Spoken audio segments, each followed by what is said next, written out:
Hey guys, welcome to another pitch meeting reaction. This one is to X-Men Days of Future Past. Been a little sidetracked. I'm not doing much reaction videos to pitch meetings. I've been wanting to do more of them. I've been sidetracked doing other things. And last time I did, well, not so much did an X-Men kind of pitch meetings, but one of the last ones I technically did was to the X-Men First Class, and that was with me and my little brother. So I'm kind of looking forward to this one. I still want to do the pitch meetings for the original ones, like the first three, like the first one, second one, and third. But I'm gonna do this one. I want to check this one out. I want to see what they have to say, and go from there. And I still want to do the MCU pitch meetings, the rest of those ones, but we'll get there. We'll get there. So link will be in the description down below for the original video, and let's check this out. So, you have an X-Men movie for me? Yes, sir, I do. So in this one, we're gonna have some X-Men from the original trilogy and from First Class. Oh, how are we gonna do that? Please don't say time travel. With time travel. Uh-oh. With some of the X-Men being killed by these giant Sentinel robots. Okay. But since Kitty Pryde could send people's consciousness to the past, she please say something about this. Not to be there. Wait, I thought Kitty Pryde's thing was that she can run through walls and stuff. Well, in the comic that this is based on, another mutant sends Kitty Pryde's consciousness back in time, so how come you're giving Kitty Pryde that ability? So that we can have Ellen Page in the movie, and no other reason. Well, okay then. So then the X-Men are gonna decide to send Wolverine's consciousness way back in time, and he has to try to stop this crappy future from being set in motion. And why him? Well, we're gonna say that the time travel thing basically shreds your mind, but his can regenerate. Is that just an excuse he came up with to have Wolverine be the star? You're damn right.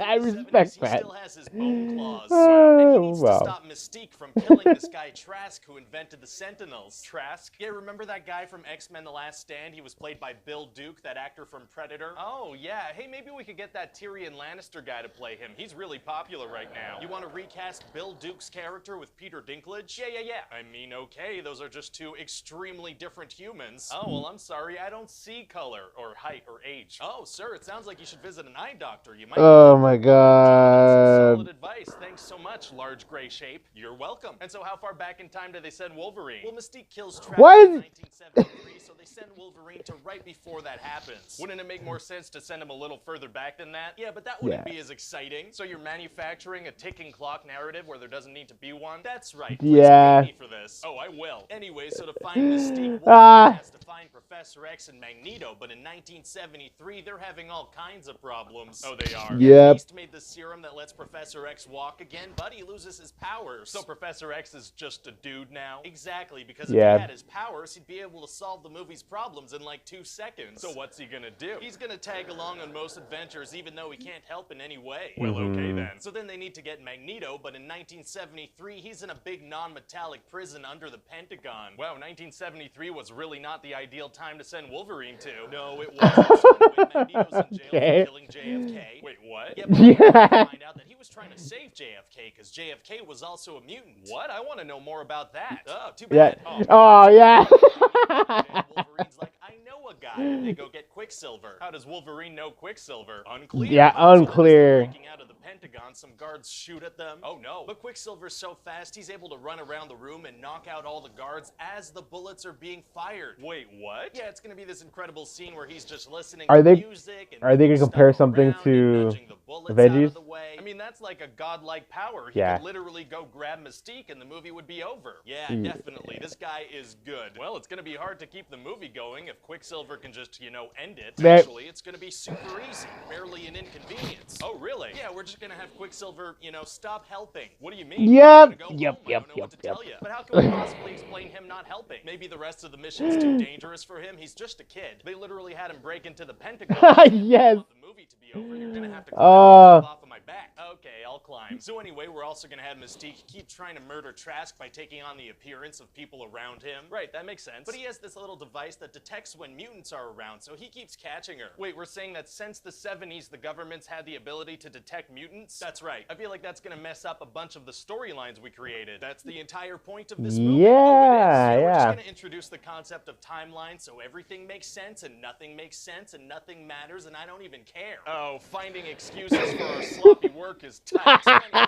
President Nixon's gonna unveil these mutant-killing sentinels to the public, and there's gonna be a bunch of security. So they have those mutant detectors set up. No, they don't. And Magneto's gonna secretly put metal inside the sentinels so he controls them. Oh, that's smart, because if he makes them malfunction in public, the program's never gonna move forward. Yeah, and he's also gonna, you know, drop a stadium around the White House. That ruins everything. And at the same time, in the future, the X-Men are being attacked by more robots. Uh-oh. So we have this awesome situation where the hero's mind is off trying to complete a task while his body's about to be destroyed by sentinels. Right, I've seen The Matrix. Okay, good. So yeah, that scene from The Matrix, but with X-Men. Great. Yeah, so all the mutants in the future are fighting sentinels so Kitty Pryde could keep doing her thing with Wolverine. Wow. And then back in the 70s, Wolverine's gonna get stuck at the bottom of a river, so he can't help anymore. Oh, so I guess Kitty Pryde can stop sending his consciousness into the past. What do you mean? Well, if he's done all he's gonna do, the future is just gonna play out as it's gonna play out, right? He's not affecting the past anymore. Oh, well, we're only gonna have the future get fixed when Mystique decides not to kill Trask. But Kitty and Wolverine no longer have anything to do with that. Yeah, well, whatever. Well, whatever. Oh my god!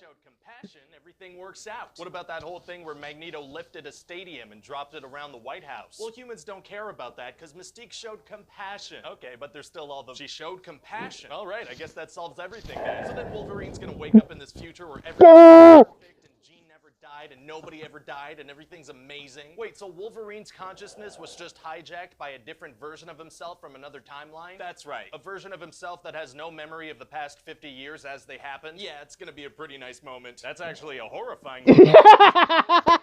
Just mentally murdered by another version of himself. Yeah, such a sweet moment.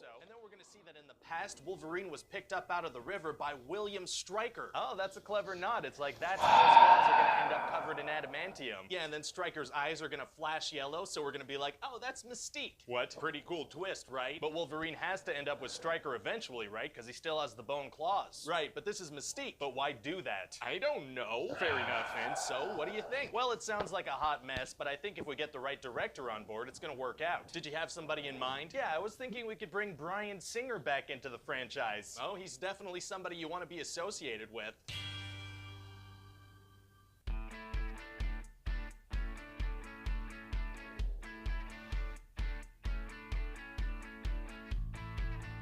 Hey! Pitch meeting, you guys are great. Ryan, you're awesome, dude. That's freaking funny. Oh my god.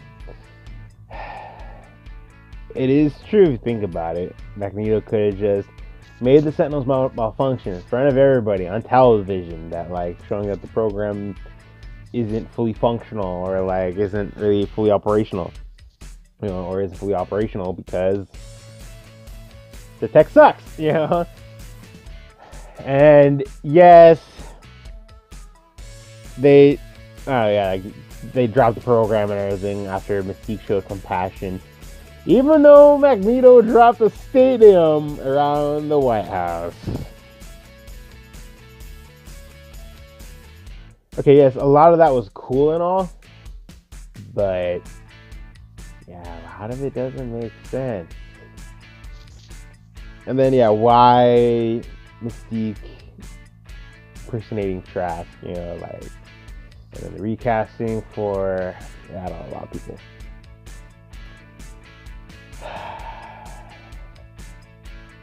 That was good, and my head hurts now just thinking about all that. Okay. Link will be in the description down below for the original video. I absolutely love pitch meetings. That was great.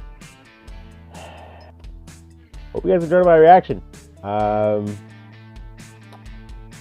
me know in the comments down below what other pitch meetings you guys would like to see me react to, or any other videos you guys would like to see me react to. My mind's on the whole movie just thinking about it because of the pitch video. So yeah, I hope you guys enjoyed. Link in the description. Like, share, subscribe, and until the next one, guys. Bye.